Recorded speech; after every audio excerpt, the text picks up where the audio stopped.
Hi, welcome to Radio Out There. I'm Barry Eaton.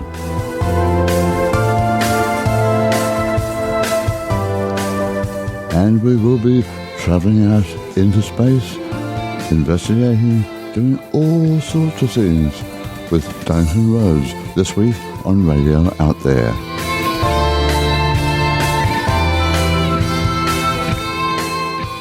Now, Duncan and I actually recorded this program on Valentine's Day, so you're not a week out as we open, but let's go back and celebrate once again. Why not?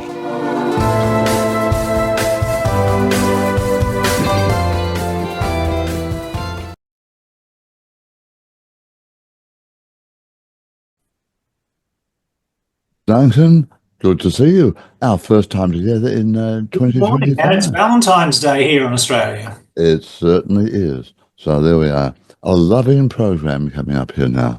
I love Nexus. You love Nexus. We've got all those people out there who love Nexus. What better? What better? Anyway.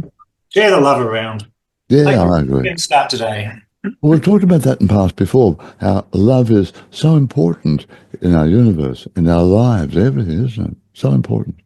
At the risk of going off on a tangent here, I was listening to a information source which suggested that love only visited Earth some tens of thousands of years ago, that it hasn't always been here, which is an interesting concept. Interesting.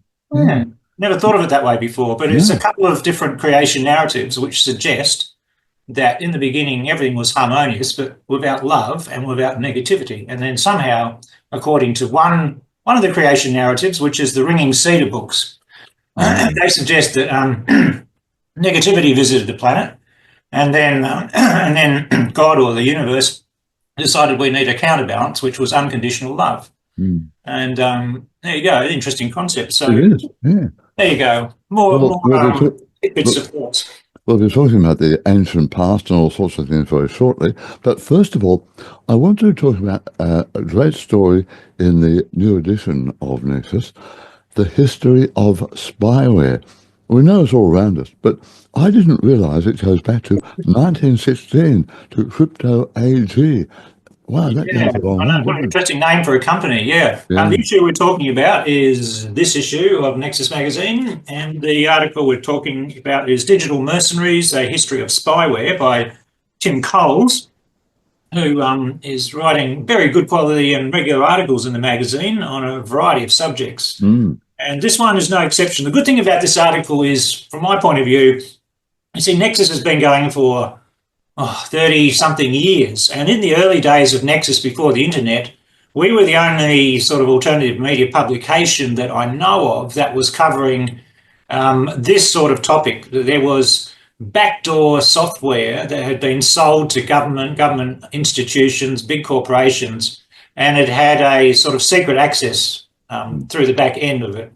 And it caused all sorts of problems, and we covered it in Nexus, but not a lot of people heard about it, and there are probably some listeners right now who are not familiar with this in the early editions. So this article brings you up to date and what's been going on. And as you said, the whole thing starts in Sweden literally over 100 years ago. World War One. Yeah, and of course, spying, the world's oldest, the second oldest profession or the oldest profession, but spying is one of the world's oldest professions. It's definitely not something new. Every ruling tribe, ruling family, royal family has its own spy and intelligence services, often recruited from their own families because they know the history and whether or not they know everything about them, so they trust their own people. And to this day, a lot of the top spies and the top security clearances are from the bloodlined what you would call royal or ruling families of Europe. Elites.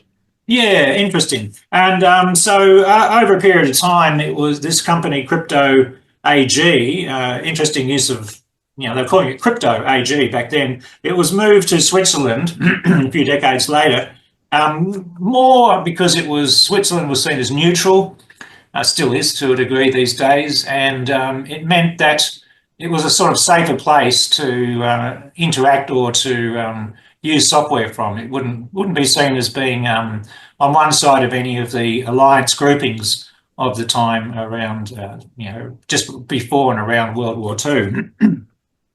But after World War II, it really started to take a new turn, and a lot of the information we have focuses on the American intelligence community and the attacks upon the American intelligence community.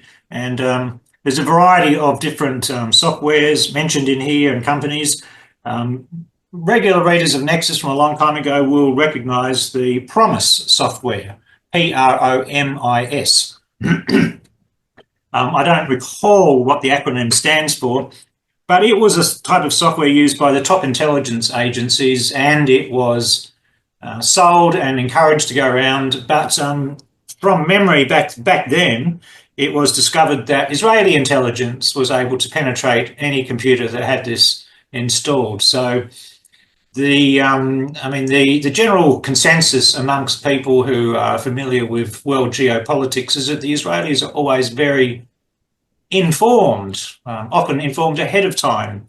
And it's not just a cultural loyalty thing with people planted in different countries and different aspects and tiers of society where there's a uniform sort of agenda and information is cross-shared. This was a technological thing they achieved, and to be honest, the world has no idea how far and wide it penetrated, because once you can get into a computer through the back door of a particular software program, it's very hard to detect where you are on the computer. You can uninstall the software program, and even if you took the hard drive out and smashed it with a hammer, if that's been connected to other computers, it's going to be very hard to detect and to fix up. So what's actually started as something to help find out what's going on with the enemy, now it's gone right through society, right up to AI now.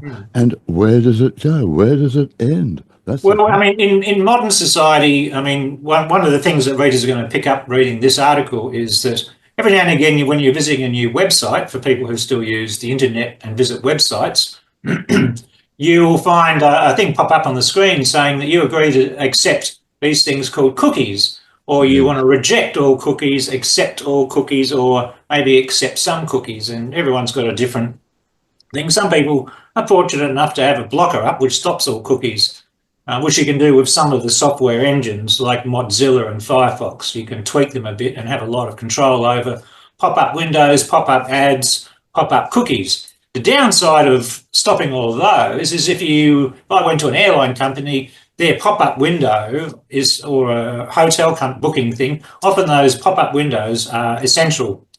So if you're blocking all pop-ups, you can be blocking interaction with some large company's websites. So it's all over the place in that sense.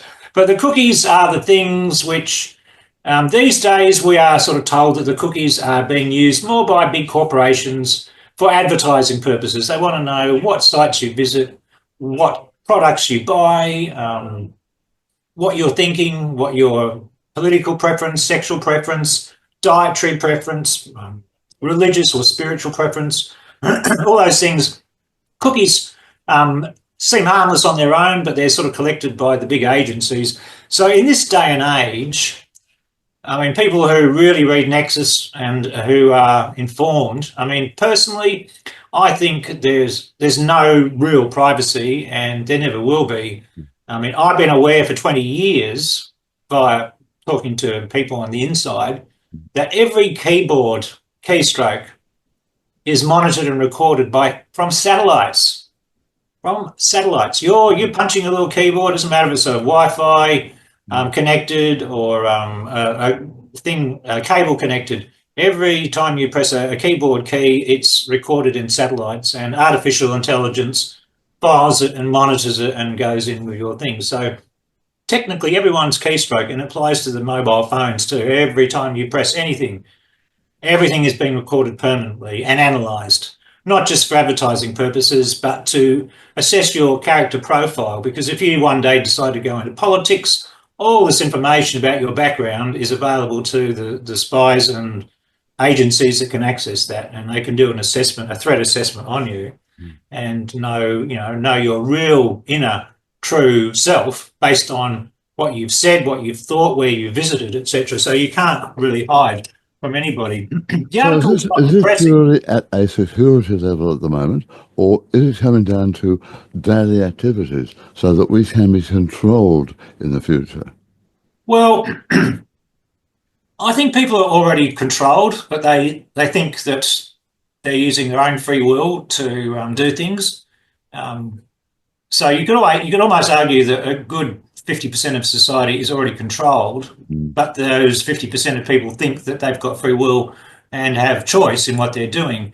There's that side of it. In terms of proper, like brain control of humans, the technology exists for that, but it would have to be injected into you to really work, or implanted under the skin would be the thing. So that's Yeah. why everybody should think twice from now on about any medical procedure which leaves something in the body as part of Mm. it.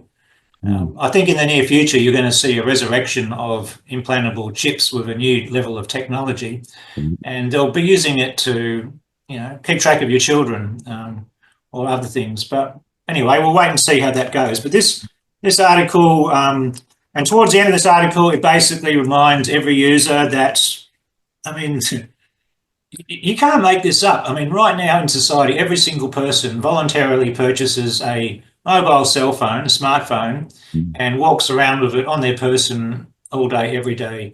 Every single smartphone, even in airplane mode, is recording every conversation, every word, every noise of every person around you. It's continually talking to uh, Wi-Fi and other little connectors so that it knows who's around you based on their mobile phone. So you're walking around telling a big brother or anybody everything about you 24/7. You've paid for your digital overlord to monitor you. You think it's a convenience that you're carrying around, and right now people are using their mobile phone to pay bills. They're white waving it over. I can't stress enough how unsafe that is. It's a I very won't do it. unsafe No thing to way. use your mobile phone to pay credit card machines with, Yes. and it's very easily hackable. The banks and the big brother system wants everybody to move away from cash, so they're encouraging Mm. use of the digital telephone. But your smartphone is Big Brother's eyes and ears on your life, and it's not just the smartphone. A lot of people have the Ring camera on their front door, or they've got Alexa in the lounge room. And more people, I mean, people's refrigerators, washing machines, half the appliances in America are all interconnected. Mm. So you can be driving home and you can sort of activate your car phone and say, okay, put the washing machine on, put the oven on low. It's all saving money, it's all convenience, but the downside of the convenience is the people who run the world know everything about you. And for 99% of people, it's no drama. They're not a threat. They're never going to be a threat. But the 1% of troublemakers and activists, sometimes someone just goes off the rail, off the program, and they know all your friends, all your relatives, your habits, where your favourite places are in the wilderness. Yeah, it's So just. are law authorities using this already, I wonder, to track down criminals? Well, you've got agencies and law enforcement agencies which have different official levels of access to that information. And then you've got agencies that no one even knows exist, Mm. which have access to it, and they don't even have to tell anybody. I remember in 1988 having a chat to a very high-level insider in Sydney who was telling me about how there's a central database of everybody in Australia, and it's basically controlled by the people who control the banking system. So the banks had primary access and could see more of that database than ASIO, Federal Police, and most intelligence agencies. But there was a couple of agencies that I was not told the names of that had access to the same level of the database. But it sort of told me back in 1989 the people running the central banking system around the planet know way more than we ever realise, and they've got their own agencies, which it's an offence to know the name of that organisation or where they're located, and it's another world. Yeah. But like I said, 99.9% of people are never going to really be an identifiable problem, but they still like to know It's how done. many Yeah. people are alive and etc. Yeah, fair enough. Now, talking of other worlds, there's a couple of very, very nice articles. Not nice, very, very thought-provoking articles, and especially about ufology and They Walk Yeah. Among Us type thing, and Immaculate Constellation is the title, and a program was just released just a few weeks ago, starting to open up a little bit. Let's talk about that. Yes, well, basically, you can pretty much go back to December 2017 when the New York Times did an article um, saying that the US government and defense departments have been researching and had programs monitoring what we call UFOs, which was interesting. It's not new news to any information, but the big change since 2017 is the giggle factor has gone from mainstream media reporting on UFOs. Thank Since that heavens. time, very few media outlets are sitting there chuckling with a grin on their face. I mean, there's a couple in some of the back stations of America where they haven't got the memo yet, but even in Australia, where we're very judgmental from a media point of view, they're taking it very seriously. And to be honest, journalists like Ross Coulthart, who's an Australian journalist and an award-winning Australian journalist, I got to say, after watching some of the stuff that's come and gone, that he is doing an amazing job in bringing this to the forefront.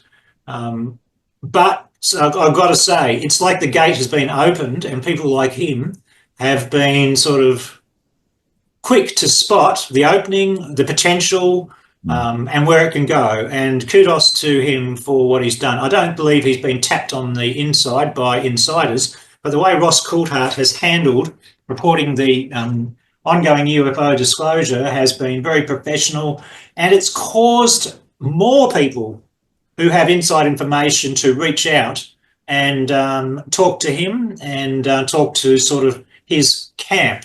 And a bit more recently, I think you could, from my point of view, I would say there's two camps in the disclosure field. One is coming from Lou Elizondo, that rock star, Tom DeLonge, that group, which sort of came from Freemasons, high-level insiders, a lot of CIA people in that camp. And the general background narrative from that camp is we believe UFOs and UAPs are a potential threat to US national security. That keeps coming through. Now, in the other camp, you've got this guy called Dr. Stephen Greer, who has been pretty much rejected and abused and criticised incredibly ever since his May 2001 National Press Club event. I'll always have respect for Dr. Stephen Greer for that event because he got lots of whistleblowers to the one place, and we would have made a lot of headway hadn't it been for the events of September 11 the same year, and UFOs were off the agenda and hasn't been revisited literally until 2017. So this Immaculate Constellation, it's a report given to the government by an anonymous source, and it's going through very detailed information. And I thought the quality of the detailed information, most of it is not going to be new to Nexus readers, but there are a few things in there that are. From my point of view, I still haven't decided whether UAP is a good replacement term, but it stands for more unexplained anomalous phenomena, not unexplained aerial phenomena. So UAPs allow for underwater UFOs and pretty much any strange event, which I think is a good thing. So we remains to be seen. So the disclosure process that's going on at the moment, the Greer camp is attracting some recent whistleblowers that I feel was presenting very good quality and believable information based on their personal experiences. More recently, the one I'm referring to is Jake Barber, and Ross Coulthart has presented his stuff. My only criticism is News Nation, which is the platform Ross Coulthart works for. The first Jake Barber interview was cut into lots of 3-minute clips and sort of distributed around the internet, a bit like clickbait. And sadly, if you looked at one or two of these 3-minute clips, they were so out of context that it made it seem unbelievable. It made Ross look silly, it made Jake look silly, and it made News Nation look ridiculous. their strategy is, well, obviously the more interest we create, the more, and then they released their big continuous full-length interview. And I watched that and I thought, oh, it all makes sense. But I nearly didn't watch it because I wasn't very happy with the clickbait little clips. And I encourage anybody out there who hasn't watched the full Ross Coulthart, Jake Barber interview, you need to watch it, because it starts to take the debate into a new area, which is human contact with ETs has been, I mean, I know this and probably quite a few readers, but the military behind the scenes have created their own telepaths, psychic people, and trained them to not only communicate with some of the types of craft, but to capture some craft psychically and force them to land. So some UFOs are invited to land, some are forced to land. And it sort of moves the debate in some parts of the internet to this whole thing of human consciousness. And, you know, how many humans can reach out? Now, Stephen Greer has said from day one that humans should and can reach out and make contact and invite the good guys down. And that's what freaked out the intelligence community, and that's why so many plants within the UFO community have denigrated and lied about Stephen Greer. I mean, no human's perfect. Stephen Greer's got an ego. He gets enthusiastic about what he's seeing in the sky sometimes and maybe calls out a moth in a torch as a UFO. But at the end of the day, he's got a lot of good solid evidence under his belt, as much as any peripheral dubious evidence.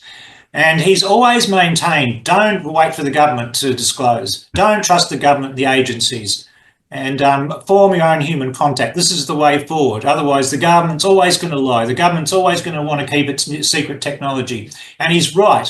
And this latest little wave of UFO whistleblowers, like Jake Barber and others, they're in that sort of camp. They've reached out to Greer because they like where he's coming from. They like that approach.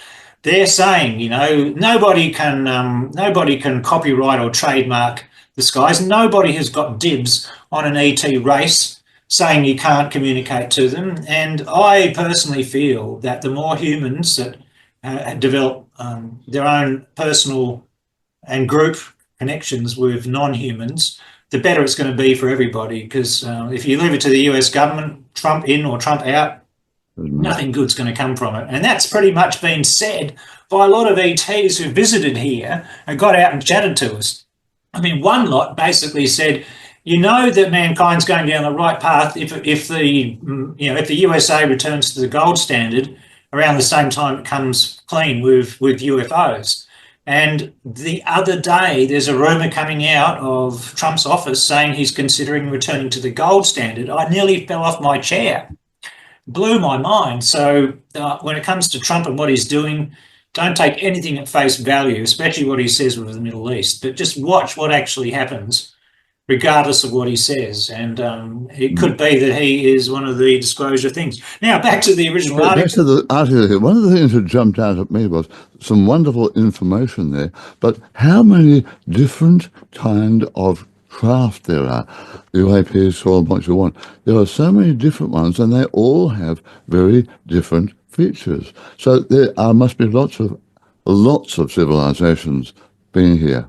It gets more complicated. Some of the craft can change shape as they're flying. They can change from a pyramid to a triangle to a sphere. Some spheres can turn into 6 spheres, which flit around doing independent things, and they join again, turns into a big sphere, which turns into a triangle, and then it flies off.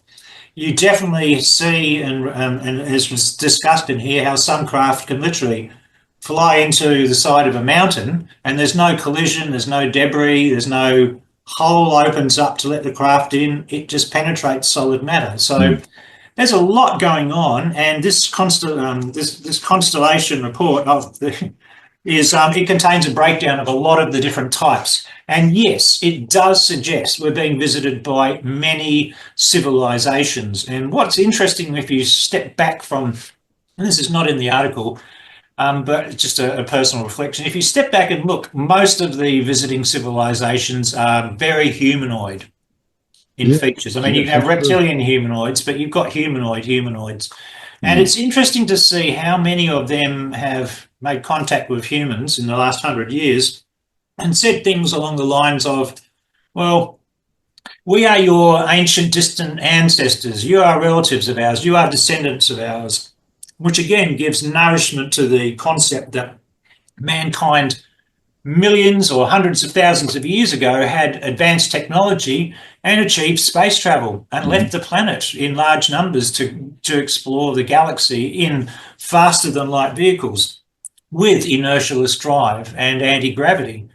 And I mean, I reckon this has definitely been achieved before, and they've gone off planet.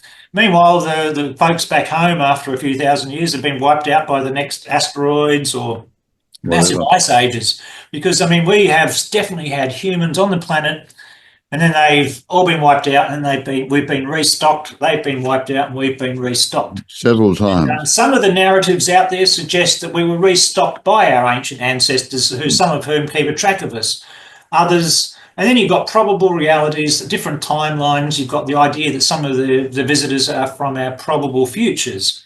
And there's definitely an argument for at least one or two groups of visitors which are visiting us because they want to be certain that their future timeline occurs, which I think is a little bit wonky, because there's an infinite number of timelines, and if you travel in time, you've created a new timeline and you never get back to the original one. I think there's also a lot of interdimensional travel here as well. Well, that's where the narrative is going, because I mean, you know, when you've got a US government that seems to have a time frame in which to tell its population, I mean, I don't want to insult Americans and to a degree Australians and some Brits, but most of the planet, most of the Russians, the Chinese, the Indians, most indigenous cultures already accept and believe that we're not alone in the universe. Oh, yeah. And when they have a UFO sighting, very few of them rush to report it or rush to record it. It's sort of like, especially in South America, it's sort of like, oh, big deal. The only time you hear about it in South America is when the latest bunch has visited some village, starts hurting them,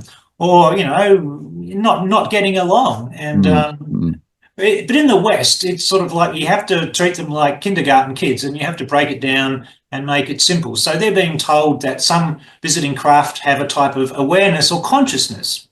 You know, in other words, some of the craft are alive, and the consciousness of the craft is the pilot, and the consciousness of the craft is what causes instantaneous teleportation from one place to another, etc. So also being included in the release narrative is that they're alive, with there's consciousness connecting to them, and of course they may be coming from other dimensions. Now, the bad camp, they love the idea that aliens can just come from another dimension and just pop into our existence because it presents more of an immediate threat.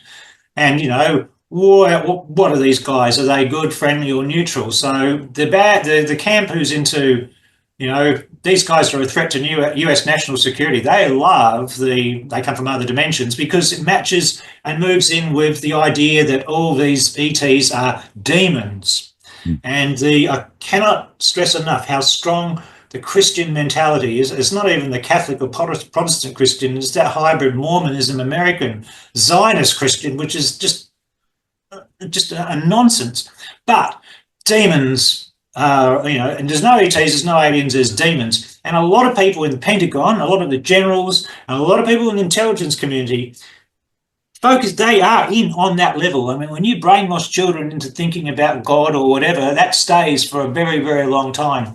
And I can assure you that under the Biden administration and the previous administrations, one of the biggest obstacles to getting anywhere was the sheer amount of fundamentalist Christians who believed we're in the end times, we should probably actually do a few things to bring it on, because that way Jesus comes back and sorts everything out.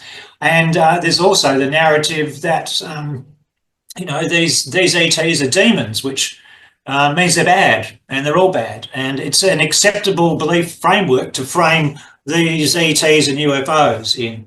You've got a third group which sort of messes around, which says it's secret government technology, which of course is probably a given, because if we do have reverse ET technology, you can guarantee they're going to be using it and they won't be showing it off. So, but something is definitely moving forward very fast. More people are coming forward. The debate is getting, the giggle factor's gone. It's being given serious attention. And just the other day, one of the Republican new ones, Anna Paulina Luna, she got up and she's announced that the task force is being organised to release all the JFK assassination files, Yeah.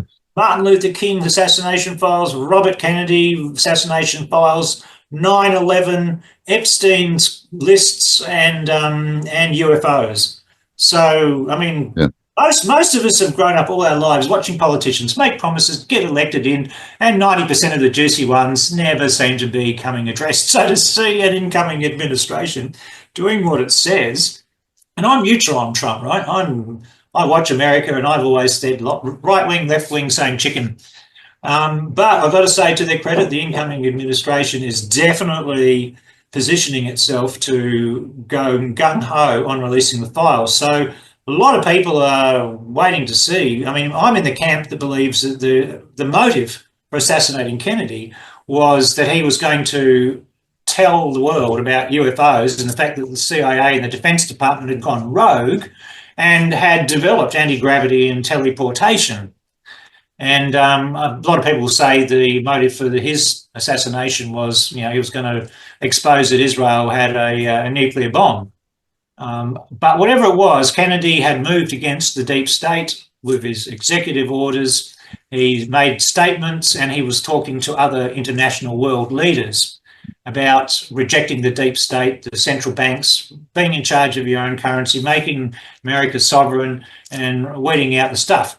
When he was assassinated, I mean, they could have killed him 6 ways to Sunday, but they did it in full view of the public and filmed it.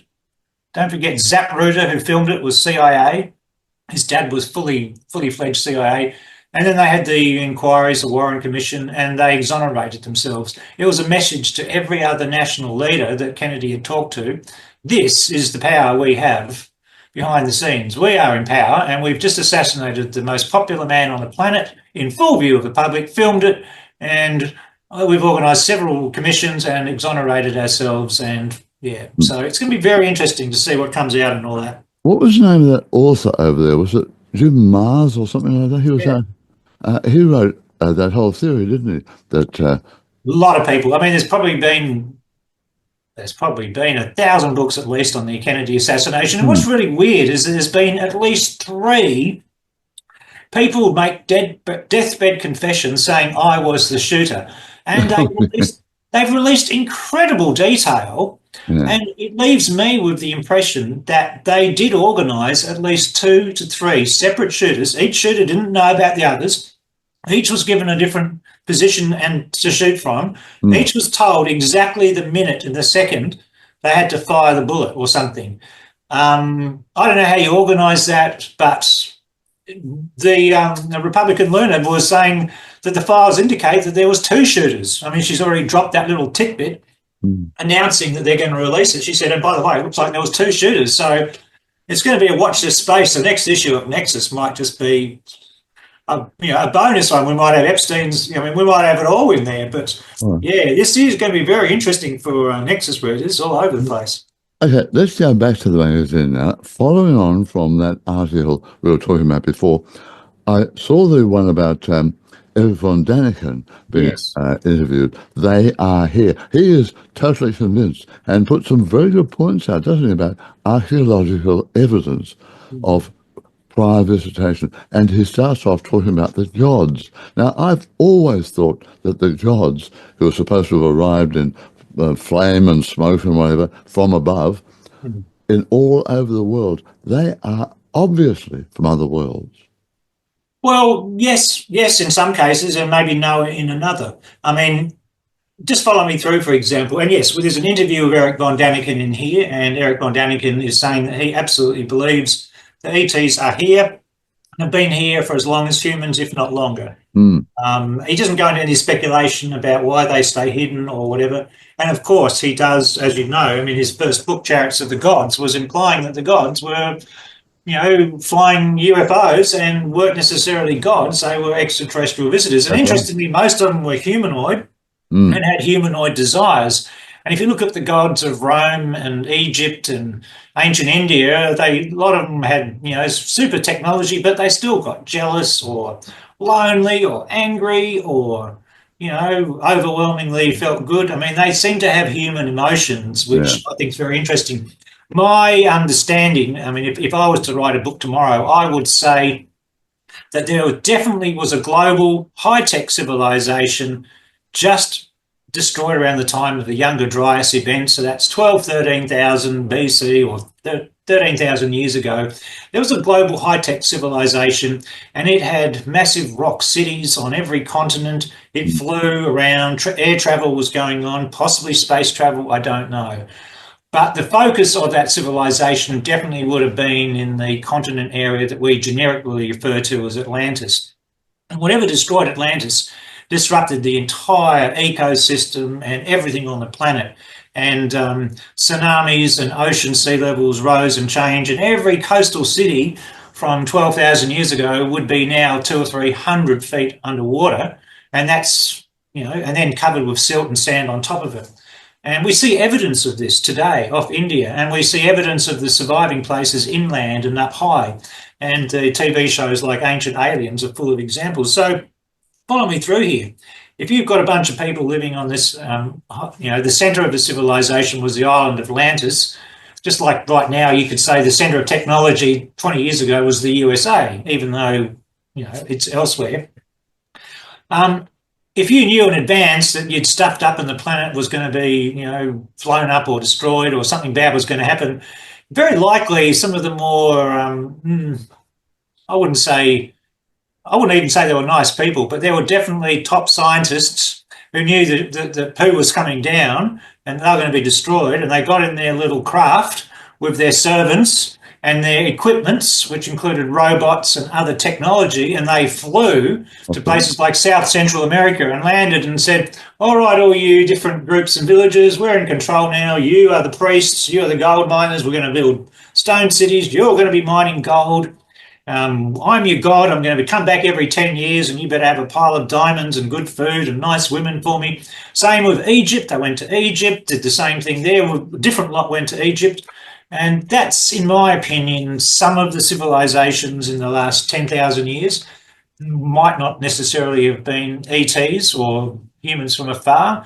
It would have been remnants from a high-tech civilization that was destroyed. Because think about it right now. If I was to do this and take all my computers and some staff and electrical equipment, photocopiers to a South Sea island and wait out for the apocalypse, after a while, the photocopier is going to need replacements. I don't know how to repair it, and unless those people who did this took technicians, which I really doubt, then after a while, their godlike status would diminish.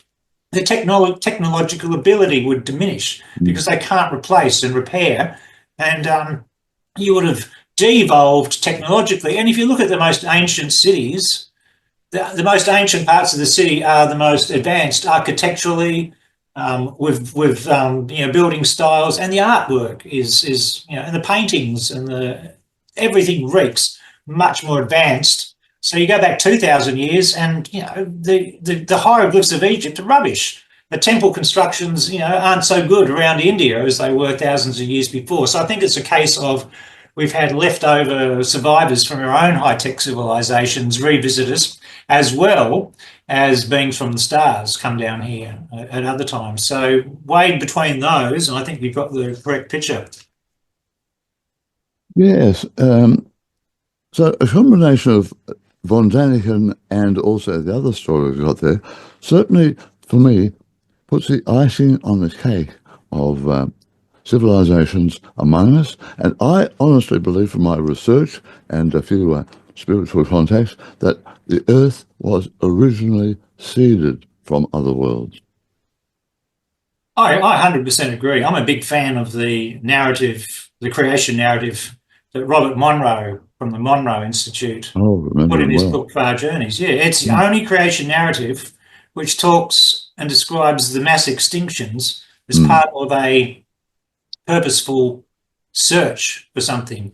And in the Loosh narrative, the creator being or beings was looking for a particular life form, and they were literally the Earth. From that narrative, the Earth's a petri dish. Didn't like the small stuff, wiped it clean, seeded it with another type of life form.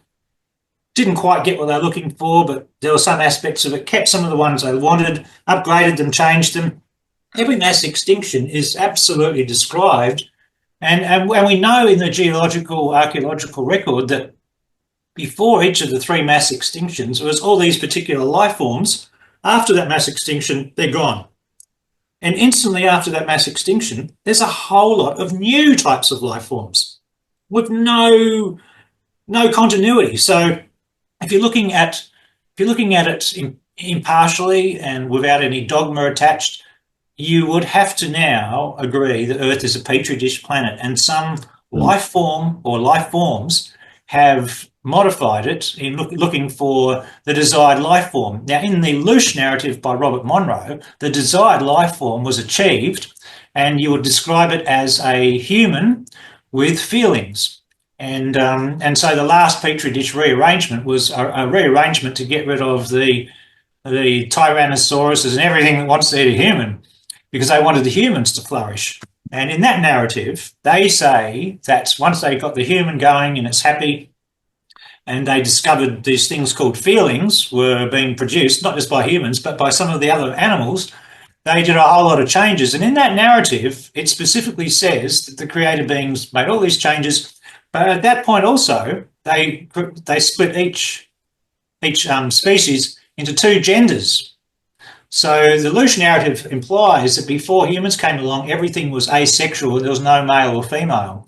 And at the point of discovery of the desired species, they thought, well, we're going to make male and female because it causes more of this feelings to be generated and emitted. Even with animals, they'll fight for a mate, and that's sending out this feeling which they harvest. And it's any feeling, it's not just bad feelings. The feeling of unconditional love gives them the best nourishment source. So yes, it's humans have been seeded. I mean, life was seeded here originally, refined, modified, and I believe that Earth on its journey through space has had everything wiped out or nearly wiped out several times. So either intentionally as part of this super beings petri dish experiments, or accidentally. So yes, I believe we have been reseeded as a human species several times. On top of originally being planted here. The loose narrative, going off a bit further in the tangent, specifically says that after they had refined and developed the ideal species, that the creator beings literally licensed it out to friends and relatives, if you want to call other beings, so that the human could be taken from Earth, transplanted on other physical locations where they could be encouraged to breed, and survive, because the ideal thing is to have lots of humans. And the other fascinating thing about all this, since we've gone off on this tangent, is that when you look at the communications between different ETs, etc., that visit the planet, the ones that talk about their home planet are very clear and say, we've only got 1 or 2 life forms on our planet. And, and somebody put them there a long time ago. Like we've got a type of, alligator. They don't have all this bacteria and insects and mycorrhiza in the soil. And what my point is this: Earth has been described as a unique place in creation, in all the universes, because we have so many different life forms here. And, and then you look at the mass extinctions and you sort of think, well, it's a petri dish that someone's changed. None of the other visitors talk about fossil records, life forms. It's just like they've taken a few life forms, whacked them on the planet so that humans will survive and have emotional feelings about things. So it's a very interesting point of view. But yes, I totally agree. We've been seeded here. And I believe the science of the day sort of suggests it too. The idea that one species evolves into another species is being rejected by the scientists at the coalface of understanding, what's inside a cell and how cells work, etc. Well, Duncan, we've run out of time. Again, you let me talk too long. Well, when you're on a roll, you're on a roll. Before you wind me off, I just want to point out that we've got an article about the enigmatic land called Tartaria. Yes. For the first time in here, and it doesn't say that it's flat or that Tartarian civilization did the buildings in inner city Melbourne or Bendigo, but it was named on maps, and there's an interesting backstory to Tartaria. The other article I'd love to bring attention to is an article about the dark side of music, which is how specific frequencies can affect you positively or negatively. And Yes. And I there's lots wanted to do both of those articles, but we've just talked too much. I know, I talk too much. Not to worry, but they are really great. Duncan, thank you once again. It's a great pleasure. And we'll talk soon. Okay.